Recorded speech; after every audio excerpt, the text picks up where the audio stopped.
Hey, it's Sam. And John. And you can watch new episodes of our latest podcast, OKOP, where we tell the funniest freaking stories on the internet. Like someone making billions off of playing RuneScape? Oh, make those Bitcoin billies. Or the doctor accidentally putting the mistress as the emergency contact instead of the wife. Hey, yo, that sounds like a family feud. Do not tell Steve Harvey. But the point is, we got some bangers. Yes, so if you want to laugh and occasionally cringe, listen now for free wherever you get your podcasts.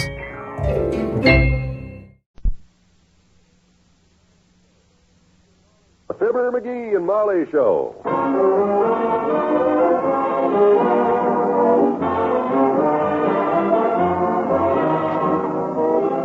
NBC and Tums present Fibber, McGee, and Molly transcribed. The show was written by Phil Leslie and Ralph Goodman and directed by Max Hutto.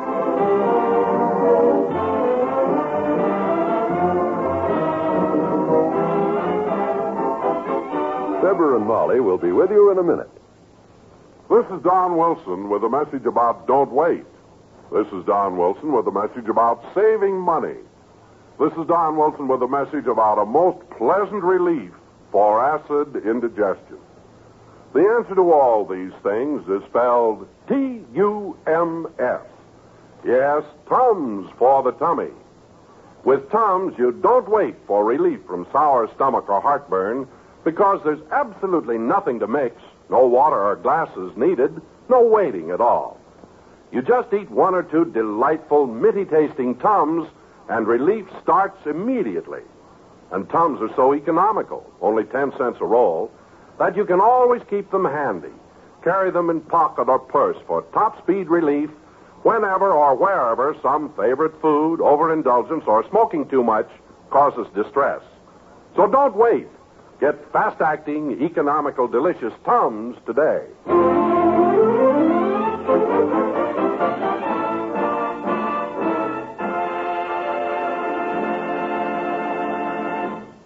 We take you now to the offices of Dr. George Gamble, Wistful Vista's favorite physician. The waiting room is full of patients. His nurse is busy at her desk. And here in one of the inside rooms, the doctor is just finishing with one of his better-class patients. Well, that covers everything, Colonel. You can put your shirt back on now. Good. What's the verdict, Doctor? Colonel Wingate, I'm happy to report, sir, you're as sound as a dollar. Well, now, that's not too encouraging, Doctor, the way the dollar is these days. Say, is it 11 o'clock already? Yeah, just about. I've got to get that Chicago plane in an hour. Daughter's going to pick me up here. Well, I'll fill out your prescription so we won't hold you up, Colonel. Here, let me help you on with your shirt. Stay right where you are, son. The day anyone helps me on with my shirt, I'll be in a horizontal position holding a lily in my hand. Until then, I'll dress myself. You know, if all my patients were like you, I'd be out of business in a week. Well, unfortunately, Doctor, the men of today are not made out of the same clay they were made of in my day. Mm-hmm. Hey, Doc. No, sir, they're just a namby-pamby bunch of weaklings, Doctor. Hey, come to the door, Doc. It's me, McGee. McGee, I'm busy. I've got a patient in here, stupid. Go sit down. Now, where's my coat, Doctor? Oh, I've got it. Yes, sir. The men of today, they're all mollycoddled to death. Yes, they are. All mollycoddled. Yeah. Look, I hate to bust in on you like this, Doc, but this is an emergency. I got a kind of a choking feeling. Who is this gentleman, Doctor? This is Mr. Mollycoddle, Colonel. Huh? I mean Mr. McGee, Colonel. He's a patient of mine. He seems to be in some sort of difficulty. His face looks mighty red, Doctor. It started right after I got dressed a while ago. My throat gets choked up. I wonder if you'd mind if I did take a look at him. I know you're in a hurry, Colonel, but... Go right ahead, Doctor. I know a sick man when I see one. Why, one look at his face Well, and... in this case, you could be fooled. Oh. But he doesn't look good, even for him. Come in here, McGee. Okay, Doc. Take off your shirt. I'm sorry about this interruption, Colonel. That's quite all right. This is obviously an emergency. Get your shirt off, McGee. That's it. Now, let's see what's the matter. What happened here? How did it all start? Well, it happened right after I got up. I hope the poor fella got here in time. Looked bad. Face red as a beet. Why, you coming in here and interrupting my day's practice. With a thing like this, what do you think you are? Well, how'd I know what it was? All I know is I had a choking feeling, and I rushed right over here. Well, the next time you put on a new shirt, check it. Well, I asked for a size 15. How'd I know they sold me a 12? Them dad ratted... Put on your shirt. Okay. Well, Doctor, did you locate the man's trouble? I must say your color's much better, young man. Oh, yeah. Doc's a real medical genius, Colonel. Relieve the pressure right away.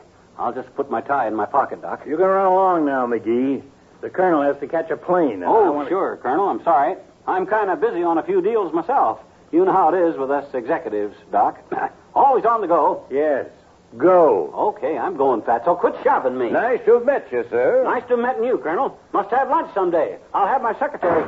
All right, Colonel. Here's that prescription now. You can have it filled in Chicago. I'm sorry to have held you up. Plenty of time, my boy. Remember what I told you. Easy on the rich food, get to bed early, and cut out the cigars for a while. Have a good time, Colonel. How do you suggest to do it? Take along a copy of the Bobbsey Twins and read aloud to myself in bed? Well, we want to keep that good health of yours. Say, now while we're fixing up my health, son, I'm going to tell you something. I think you're working too hard, Doctor. Oh. Look like you could use a rest.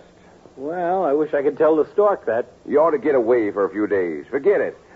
Say, look here. You've heard of Lake Wapahokee up the northern part of the state? Indeed, I have. Fine duck hunting up there. Best in the state. Now, I've got a cabin up there in the lake. Want you to use it. Take some friends. Do you good. Oh, It's just a sitting there, going to pot, son. Nothing elaborate, of course. Rough, but comfortable. Now, here, take these keys now and have yourself a few days of duck hunting. Well, that's mighty kind of you, Colonel. Gee, if I could get away for a few days, it certainly would. You might take your friend Mr. Mollycoddle, or whatever his name is. Get him out of doors. Make a man out of him. You mean McGee? He's pretty busy most of the time. I don't think he'd be interested, but I'll find a few other... Who wouldn't be interested? Oh. Thanks for the invitation, Colonel. And don't worry about that cabin. I'll see that everything's took care of. You better let me keep them keys, Doc. You might lose them. Well, have a good time in Chicago, Colonel. You get the shells, Doc. We'll use your car and we'll be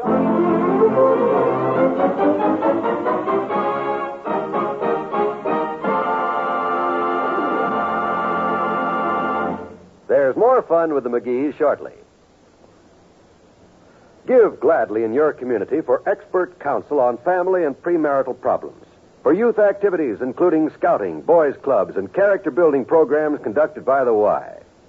Your generous giving means homes and comfort for older people, day nurseries for the children of working mothers, foster home care for homeless children.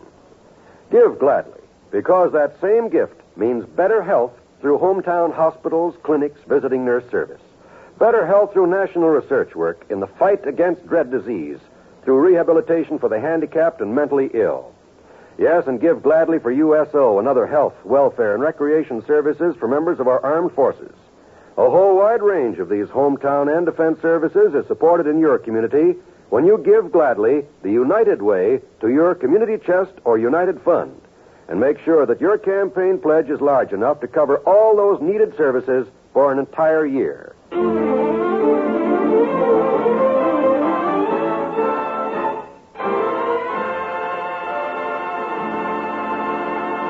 So that's what happened, Molly. The colonel puts his hand on my shoulder and he says, "Use my hunting lodge, my boy. And here's the keys," he says. My goodness. "And take Doc Gamble with you," he says. "Make a man out of him," he says. The colonel, that is. Yeah. Are you talking about Colonel Wingate, the one who owns 14th and Oak? I'm not talking about Colonel Stoopnagel, kiddo. By the time I left, me and the colonel were just like that. Like what? That. The one with the hangnail is me. Boy, what a hunting trip this will be, Molly. Lake Wapahokee, the greatest duck hunting in the whole state. I guarantee. Just a minute, Ducky. Come in.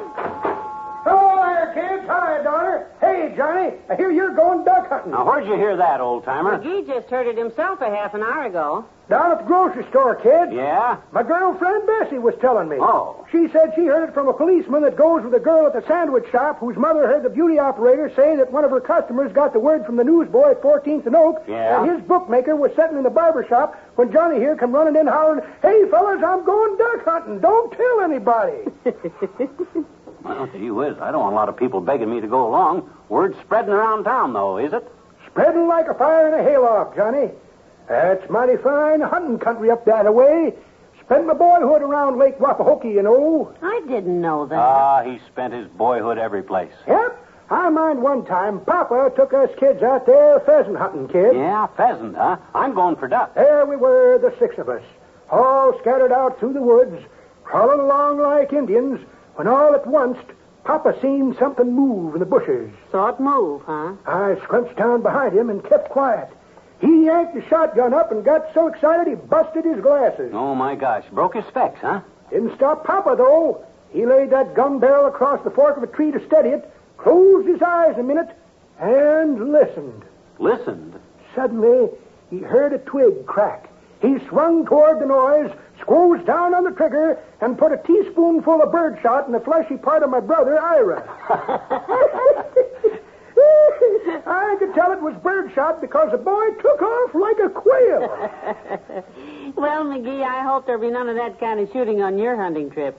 My goodness, shooting at a noise. Don't you worry. I and Doc are both careful hunters, kiddo. Anybody That wasn't all the trouble we had that trip, kid. Well, it's enough for me to listen to. I got things to do. No, sir. The land we were hunting on was private, you see. And when Papa shot, the owner come running out to see what was going on. Trespassing, huh? No, he lived there, daughter. Oh, you mean us? Yes. Yes.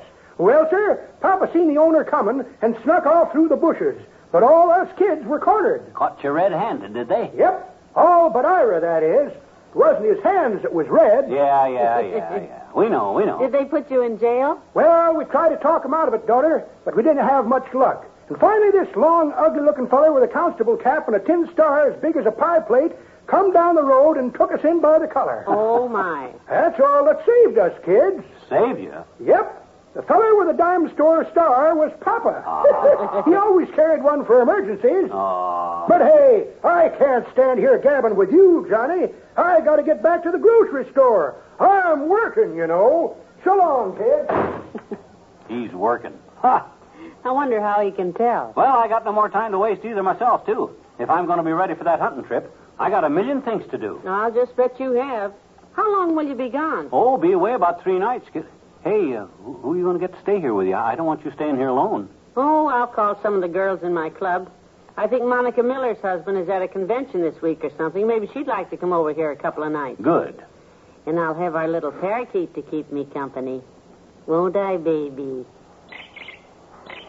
Well, I better get busy. What time is it? 1:45. Oh, my gosh, I better jump. With all the stuff I got to do, I'll be lucky to make it. When do you leave? 6 o'clock sharp. Tonight? No. Friday morning. I better get started. Friday? For heaven's sakes, relax. This is only Tuesday. What do you have to do besides gather up your gun and your gear? That won't take long. I'll tell you what I got to do. I already started making a list. Listen, find my gun and clean it. Find my old hip boots. Uh-oh, that'll take a whole day. Find my hunting license. That could take another day. Find my sleeping bag. Find my hunting jacket. Find my hunting cap. My compass. Find my box of shells. Well, heavenly days, come on, I'll help you. You'll never make it by Friday.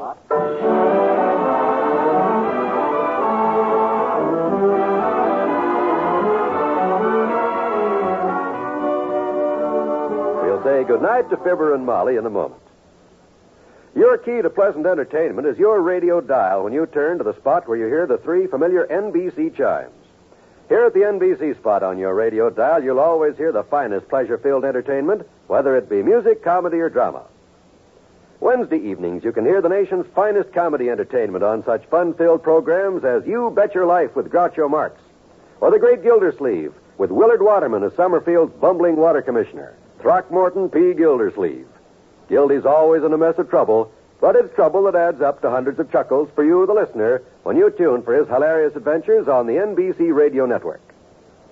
When it comes to talking about Groucho Marx, there's very little left to be said about his comedy talents. Most everybody has heard Groucho's great quiz show, and most everybody truly enjoys it. Why don't you make it a point to be in his radio audience tomorrow night? Remember, when the 3 chimes ring out, you know that you're tuned to top entertainment on the NBC radio network.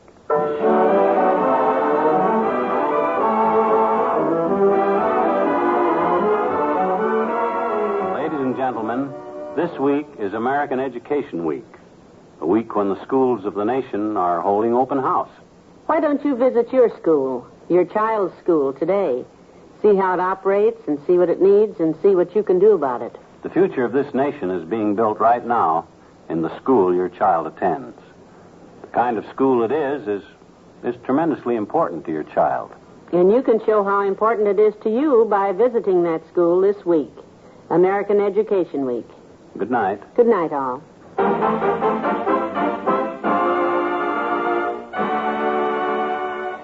NBC and Tums have brought you the Fibber, McGee, and Molly program, transcribed with Bill Thompson as the old-timer, Arthur Q. Bryan as Dr. Gamble, and Jack Mather as Colonel Wingate.